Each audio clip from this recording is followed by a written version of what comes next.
Hi guys! For today's video, mayroon na naman tayong itatanim. May nagbigay na naman sa atin ng halaman. Ito po ay isang klase ng euphorbia. Ang flower po niya ay pink. Dati marami akong ganito. Nangamatay na sila. So ito, may itatanim tayong bago. At ito sobrang ganda po ng bulaklak daw nito. Kaya lang, grabe sa tinik. Ayan ang sakit pag nahawakan mo. Tapos ito yung parang bell na ang flower niya ay pink. Ang ganda niya. So itatanim natin yan ngayon guys. Sana mabuhay natin itong lahat. Ito ay cactus din.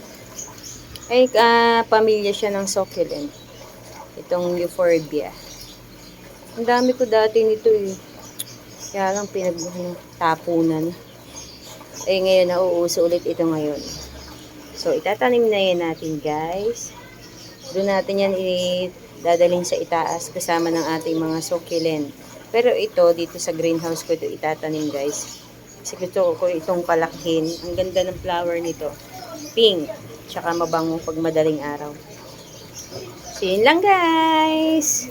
Tatanim ko na. Bye. Thank you for watching.